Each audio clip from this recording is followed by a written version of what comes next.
وإذا سألك عبادي عني فإني قريب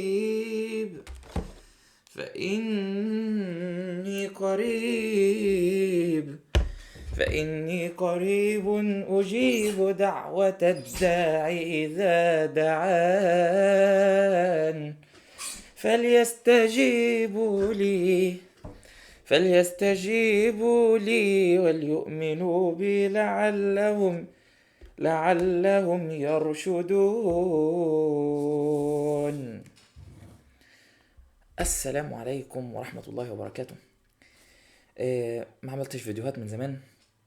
لو أول مرة تشوفني فأنا اسمي يوسف، في آخر ترم في علاج طبيعي. آخر ترم ما عادش غير شهرين بالظبط وهتخرج يا صديقي، وابقى مش هبقى حاجة. يعني أنا هتخرج، أنا عايز أتخرج، أنا مستني بس إن أنا أتخرج كده ويعني اللي هو آخر امتحان هخرج منه وامتحنه كده، اللي هو أنا أنا مش متخيل، أنا مش... بس يا رب بس أنجح الترم ده.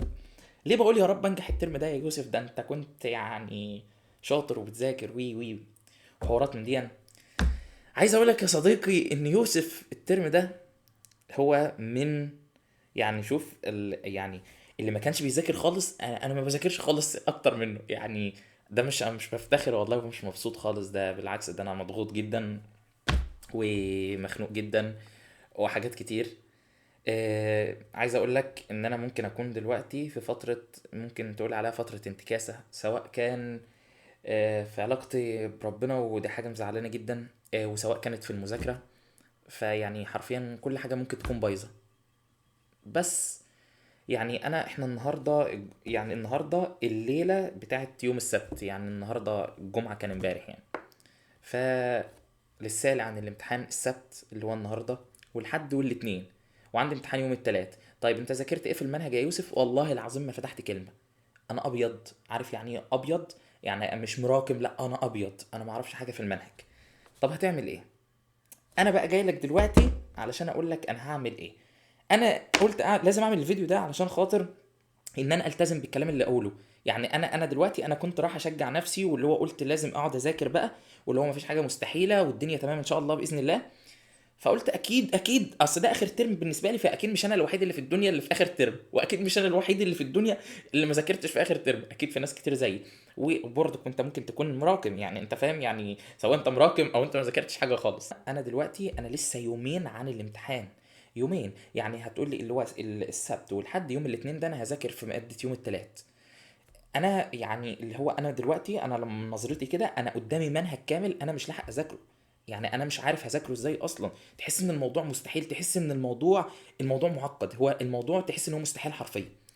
بس انا دلوقتي انا مش شايف ان هو مستحيل. انا عارف ان انا في فترة بعد عن ربنا، ودي حاجة مش كويسة. ولازم ان الواحد يكون يقرب من ربنا عشان ربنا يرزقه التوفيق. لان الذنوب، ايا يكن الذنب اللي انت بتعمله، ممكن يكون في ذنب انت بتعمله يعني لو انت مش واخد بالك منه، او في ذنب انت عارف انك بتغلط فيه وغصب عنك، ودي حاجة يعني انت ذنب ملازمك وانت بتحاول انك تتوب منه ومش عارف. وممكن يكون الذنب ده هو اللي منع التوفيق. دايما واحنا بندعي بنقول اللهم اغفر لنا الذنوب التي تحجب الدعاء. هل في ذنوب بتحجب الدعاء؟ ايوه في ذنوب بتحجب الدعاء. ان انت وانت بتدعي ربنا وبتقول يا رب نجحني، ممكن الذنب اللي انت بتعمله ده يخلي اصلا الدعوه ما تستجابش. فبالتالي انك ما يعني توفيق ربنا مش هيكون معاك، ربنا مش هيوفقك. انت لازم تغير السيستم بتاعك، لازم تغير السيستم بتاعك من دلوقتي. انا هعمل، بص انا بقول لك الكلام ده، وبعد الفيديو على طول انا لازم اطبق الكلام ده وهعمله. همسك ورقة وقلم كده، انا لازم واحد اتنين تلاتة. الحاجة اللي بتخليني اعمل الذنب ابعد عنها، الحاجة اللي كذا اعمل كذا. السوشيال ميديا احاول ان انا اقللها خالص اليومين دول. انا حرفيا بصحى الصبح امسك التليفون، انام ماسك التليفون، قاعد بذاكر كل شوية ماسك التليفون. انا لدرجه اللي هو انا زهقت من التليفون. انا لو اطول ان انا امسك التليفون ارميه. بس المشكله ان مذاكرتي عليه، واحنا معظمنا مذاكرتنا على التليفون.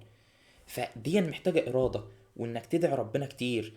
يعني النبي عليه الصلاه والسلام اذا كان يعني اذا اهمه امر، يعني كان في امر شديد عليه، او في امر بيفكر فيه، حاجه مزعلاه، حاجه يعني مش عارف يعمل فيها ايه، بيقوم يصلي ركعتين. ويدعي ربنا. انت مثلا اول ما بتخلص الركعتين بتلاقي ربنا بيسرها لك. انت مثلا كنت مخنوق، فجأة بتلاقي ان الخنقة دي راحت. ما كنتش عارف تذاكر، فجأة تلاقي نفسك عرفت تذاكر. إيه حاجات كتير. يعني حرفيا كل شيء هو الحل كله ربنا. إيه يعني ما تفكرش ان انا جاي اقول لك مثلا جدول مذاكرة واحد اتنين تلاتة، ده ما اعرفش ايه، لا، هو الحل ربنا. وان انت لازم برضك انك تنظم وقتك. يعني شوف انت عندك اليوم طويل عريض 24 ساعة احنا بنضيعه. انا بصحى يعني انا بتكلم على الايام اللي انا بعملها دي. بصحى من النوم الظهر، على يعني بروح اصلي في المسجد وارجع. افضل قاعد اللي هو على ما فوق. على ما فوق تكون العصر جه، اقوم متغدي، يا سلام، اروح اصلي واجي واتغدى. دماغي تتقل. نقوم قايلين ايه، ننام ساعة كده ولا حاجة. نرجع نقول لا مش هننام، هنقعد نذاكر. وبعد شوية فجأة بتلاقي الليل دخل، انت ما انتش عارف ازاي هو الليل دخل وانت ما ذاكرتش حاجة. طب انا بقى هنام ساعة علشان اسهر طول الليل. تنام الساعة وتصحى وتفضل طول الليل ما تذاكرش زي ما انا بكلمك دلوقتي. وعامل كوباية الشاي دي مخصوص، يعني انا مش عارف دي كام كوباية شاي اعملها علشان خاطر ان انا ابدأ مذاكرة، وان انا وان انا ان شاء الله يعني ان انا التزم يعني. ف اللي انا عايز اوصله لك من الموضوع كله، ان احنا اليوم طويل والوقت طويل جدا، وان احنا نقدر نلم كل حاجة. يعني لو هنيجي على نومنا شويه مفيش مشاكل، بس المهم ان احنا نذاكر ونعمل اللي علينا. والله العظيم لو الواحد التزم، يعني انا لسه لي بالظبط زي ما بقول لك 3 ايام عن الامتحان. انا الثلاث ايام دول بالنسبه لي، انا ان شاء الله باذن الله بعد الفيديو ده انا هلتزم بالكلام اللي انا بقوله. وانا عايزك برضو تلتزم بالكلام اللي انا يعني اللي انا بقوله ده. يعني اعتبره تحدي، او اعتبره ان احنا كده ايه، بنشجع بعض. احنا اخوات، تمام، احنا اخوات والله، انت اخويا. و... وانا دلوقتي انا بكلمك عادي، وانا بقول لك ان احنا لازم نقعد نذاكر، وان احنا لازم نظبط وقتنا، وان احنا. فالمفروض ان بعد الفيديو ده ان شاء الله انك خلاص بقى اول كل يوم، بص احنا نمشي يومنا كالاتي ان شاء الله.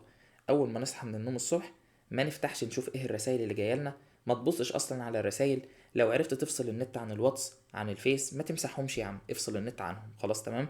هنقول علشان خاطر ممكن يجي عليهم حاجه مهمه او كده، فان احنا نفصل النت عنهم ونشيل النوتيفيكيشن اللي ممكن تيجي او كده.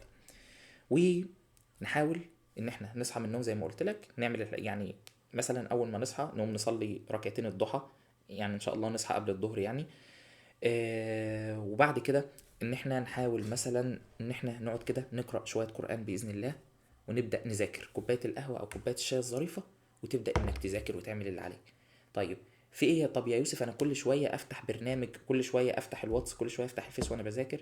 في برنامج كده انا هحطه لك دلوقتي على الشاشه.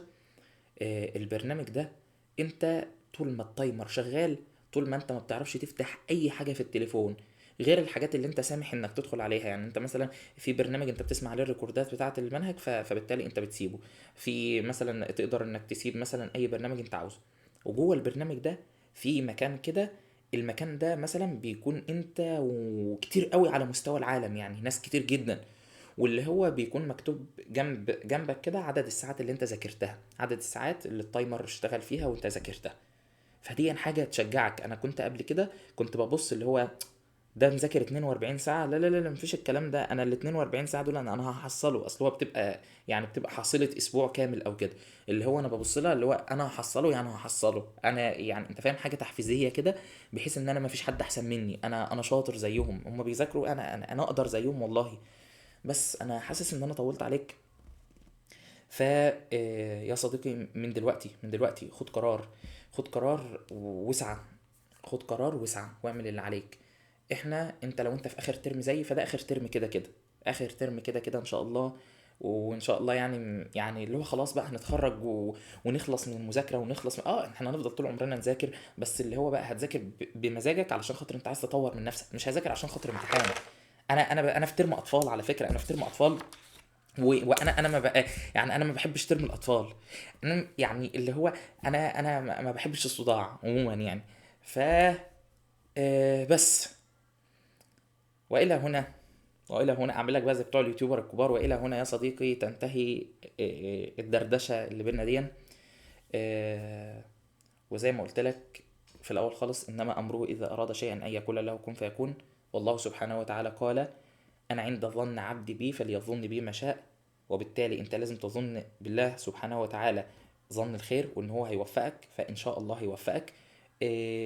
وأن ليس للإنسان إلا ما سعى. الحاجات دي كلها انت لو جيت تدخل على كل فيديو انا صورته قبل كده، انا ما بقولش غير الثلاث ايات دول. ليه؟ لان الثلاث ايات ايه؟ لان الحل كله في الثلاث ايات دول. الصلاه على النبي عليه الصلاه والسلام. فضلت في كل فيديو اقول لك صلى على النبي كتير، صلى على النبي، صلى على النبي كتير. ايام الامتحانات يا عم، مش عيب انك تقرب من ربنا ايام الامتحانات، وان شاء الله تستمر على كده بعد الامتحانات. مش عيب، مش عيب. ما تقولش هكين انا اقرب من ربنا عشان خاطر الامتحانات دي كلها وساوس شيطان. استعيذ بالله من الشيطان الرجيم، وابدا وتوكل على الله. والله سبحانه وتعالى امرنا زي ما قلت لك بالسعي وبس. ف انا طولت، وعايز ان انا كمان ان انا اقعد اذاكر دلوقتي. انا هقعد اذاكر دلوقتي، انا بقول لك انا هقعد اذاكر دلوقتي، ما بهزرش. يلا سلام.